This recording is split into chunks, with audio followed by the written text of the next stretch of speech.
Bonjour à tous, nouvelle vidéo sur ma série base de données sur LibreOffice. D'ailleurs, je tiens à préciser qu'aujourd'hui, on va utiliser la nouvelle version de LibreOffice, la version 24.2. Hein, on va voir, hop, voilà, on est bien en 24.2.12 d'ailleurs, voilà. Ça fonctionne très bien, hein, j'avais commencé à faire ça sur l'ancienne version. J'ai installé là il y a quelques jours la nouvelle version, on m'a proposé la mise à jour, je l'ai faite. Franchement, j'ai pas vu de changement fondamental dans cette partie de LibreOffice, peut-être dans d'autres modules, mais honnêtement pour la base de données pour l'instant je n'ai pas vu grand-chose. Alors là, ça va être quoi aujourd'hui cette vidéo? Ça va être la mise en relation d'un code vers une marque. Alors, je m'explique. Ici, c'est le formulaire que je vous ai déjà montré, que j'ai déjà réalisé, qui va permettre de faire l'inventaire des peintures.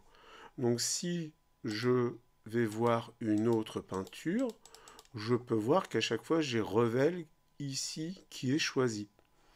Alors ça, en fait, si on regarde bien, voilà, c'est un petit menu déroulant. Alors, j'ai pas tout le menu, hein. C'est fait exprès, sinon ça prendrait beaucoup trop de place. Mais voilà, je peux changer de marque ici. Là, c'est Revel qui est sélectionné. C'est une peinture Revel. Pourquoi? Parce que je n'ai enregistré que des peintures de marque Revel. Si je vais jusqu'à la dernière peinture, normalement, j'ai tout en Revel. Voilà. Mais comment ça se fait ça? Comment j'arrive à avoir des marques déjà enregistrées dans un petit formulaire comme ça? Dans un petit menu déroulant? Comment je m'y prends? Comment j'ai fait pour les enregistrer à l'avance? Eh bien, en fait, c'est une table à elle toute seule. Ça, en fait, c'est une table qui s'appelle marque. Alors, comment ça fonctionne? Ben, je vais vous montrer immédiatement. Donc là, je ferme ça. Et en fait, ici, comment j'ai construit mon formulaire? Bah, je vais aller regarder éditer. Et en fait, si je vais sur ce contrôle-là, alors on ne voit pas tous les champs à l'intérieur, c'est tout à fait normal. Mais si je vais sur propriété du contrôle, ici, je vais voir, en fait, j'ai du SQL. On voit tout de suite du SQL. Select non marque, identifiant from table marque. Alors, ça veut dire quoi? Qu'en fait, je ne sais pas si vous vous souvenez, j'ai une table qui s'appelle marque, qui normalement est ouverte. Voilà. J'ai ma table marque, et dans cette table marque, il y a uniquement deux champs. Le champ identifiant et le champ non marque. Voilà. Et c'est ça que je peux remarquer ici. Mon menu déroulant va en fait être le résultat d'une requête SQL. Alors je rentre pas du tout dans le détail, hein, c'est pas un cours sur le SQL, mais c'est juste pour vous montrer qu'à l'intérieur de LibreOffice il y a du SQL. Ça c'est une commande SQL, hein, ça c'est la langue SQL, select. On va sélectionner le nom de la marque ici et l'identifiant qui est là à partir, donc from en anglais, à partir de la table marque, de la table qui s'appelle table marque. Voilà, ça c'est la requête SQL. Et c'est grâce à ça, ici, que je vais pouvoir récupérer les données. Alors comment on s'y prend pour faire ça? Eh bien, en fait, je vais vous montrer ça. Hop, on ferme. Souvenons-vous, nous également, que donc à partir de... J'ai bien ma table marque ici. Hein, hop, ici j'ai mes tables. Là, j'ai table couleur. Donc si je fais éditer, voilà ma table couleur, elle est là. D'accord? Ici, c'est la table avec tous les types de variables, les types de champs. Là, je vais fermer parce que j'en ai pas besoin là tout de suite. Et ici, j'ai ma table produit, alors qui est déjà ouverte là, voilà. Alors, j'ai pas fait beaucoup de modifications depuis l'autre vidéo. Hein. J'ai pas eu beaucoup de temps de travailler dessus. D'ailleurs, je m'excuse pour le délai. J'avais dit que je ferais une vidéo par semaine et là, j'ai un peu dépassé la semaine. Je m'en excuse pour ceux qui étaient intéressé par cette série. Donc là, j'ai un produit de la colle Contacta. Le code marque, c'est 0. Alors vous allez voir que grâce à ma relation, j'aurais plus besoin de me souvenir par cœur des codes marques. Diluant Aquacolor, c'est la marque 0, c'est aussi du Revel. Le Fine Cement, c'est du Tamiya, c'est de la colle fine. Et le Finer, c'est du diluant de la marque Valero. C'est pour ça que je retrouve du diluant acrylique. Alors, c'est bien là, pour connaître le nom des marques, faut que j'aille regarder la table marque, quoi. Alors, si c'est du LR, faut que je mette le code 3. Si c'est du Valero, faut que je mette le code 4. Pourquoi je me suis embêté avec ça? Pourquoi j'ai pas directement écrit Revel, Tamiya, Valero? En fait, c'est pour me simplifier la vie. Pour après. Donc tout ce qui est compliqué au début, c'est fait pour se simplifier la vie après. Alors on va aller voir ici, dans Relations, et ça je l'ai déjà montré. J'ai ma table couleur qui est là, j'ai ma table marque, et il y a une relation entre les deux. D'accord? Alors c'est quoi cette relation entre les deux? C'est ici, le petit n veut dire, en fait, c'est pas une clé primaire. Alors, pareil, je rentre pas dans la notion de clé primaire, clé étrangère, mais pour faire simple, ici, ma table couleur possède une clé primaire, ici, avec le petit symbole de clé. Ma table marque possède une clé primaire qui s'appelle identifiant. Et ce que je fais, c'est que je vais relier non pas code couleur, mais marque, qui est là, à identifiant qui est là. Et là, je viens de créer une relation entre tables, avec ici une clé qui n'est pas la clé primaire, mais qui est reliée à la clé primaire d'une autre table. Ce qui fait que, dorénavant, si jamais je modifie ici une marque, ça va me la modifier automatiquement ici parce qu'il y a une relation. Alors j'espère que je suis assez clair. Et en fait c'est ça, c'est cette relation-là qui est créée et qui va automatiquement remplir après mon champ de formulaire.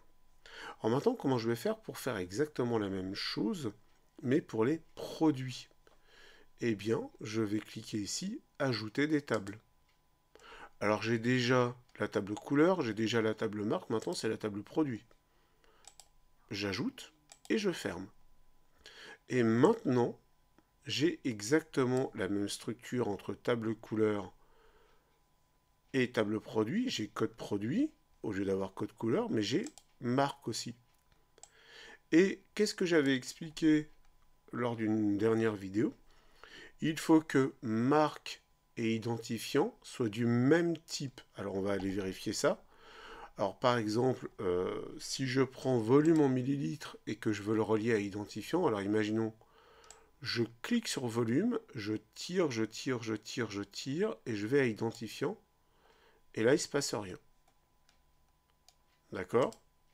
Je recommence, je fais ça, et là il me dit, ah bah non, c'est pas possible, on n'a pas les mêmes types, voilà, on n'a pas les mêmes types d'éléments.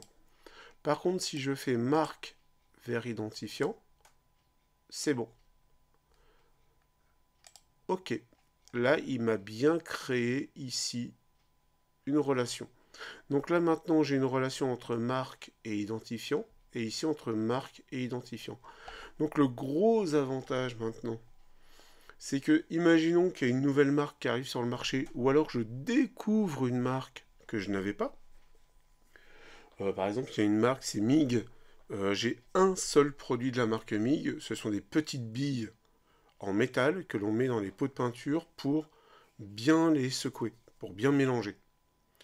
Eh bien, dans ma table marque, je n'ai pas encore mis MIG, mais au lieu d'aller, imaginons, j'ai 250 produits sauvegardés dans ma base.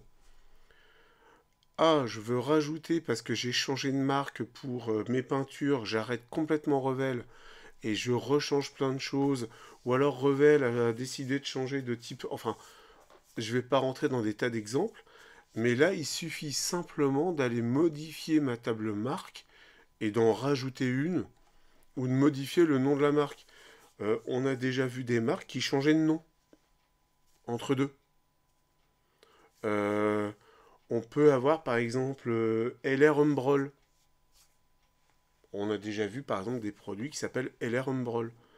Alors on va avoir du Umbrol d'un côté, on va avoir du LR de l'autre, on va avoir du LR Umbrol, et imaginons que LR n'existe plus, Umbrol n'existe plus, et ça s'appelle définitivement LR Umbrol, eh ben on a l'air bête. Bah non, en fait, il suffit d'aller chercher uniquement le nom de la marque ici, et hop, on remplace par LR Umbrol. Et en fait, tout va être lié de manière automatique. Donc là, je sauvegarde, je peux quitter ici cet assistant-là, et maintenant, je sais que table produit et table marque sont liés d'une façon vraiment très nette. Il y a une relation qui existe entre les deux. D'accord? Donc maintenant, ce qui va se passer, c'est quand on va créer un formulaire pour la table produit, hein, pour l'instant, je n'ai qu'un formulaire couleur. Si je reclique dessus, là, je peux voir mes marques. Ce qui va être intéressant, c'est quand je vais créer mon formulaire pour les produits, et bien là, j'aurai directement une liaison qui sera faite entre le produit et la marque. Je vais arrêter là la vidéo, ça ne sert à rien de faire une vidéo trop longue. La prochaine, ce sera la création du formulaire pour la table produit, qui sera nettement plus rapide à faire que, par exemple, ce formulaire-là.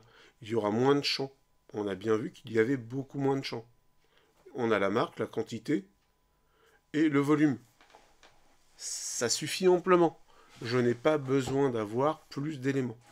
Donc la prochaine vidéo, ce sera quoi? Ce sera la création du formulaire de A à Z. Après, on verra le côté esthétique, hein, ce sera peut-être une 4e vidéo. Mais là, déjà, on verra comment construire le formulaire à partir d'une table. Voilà. La vidéo s'arrête là. On devait parler des relations. Alors, vous voyez, je ne rentre pas à fond dans les relations de table. Hein, c'est pas un cours sur SQL. C'est juste un tuto sur comment utiliser de manière efficace LibreOffice base. Point final. Voilà. Ceux qui en veulent plus, bah, vous me contactez. On essaiera de voir ensemble si on peut aller un peu plus loin, si je fais un niveau plus. Voilà, pour l'instant, on s'arrête là. Je vous souhaite une très bonne journée et à très bientôt, promis, pour la suite.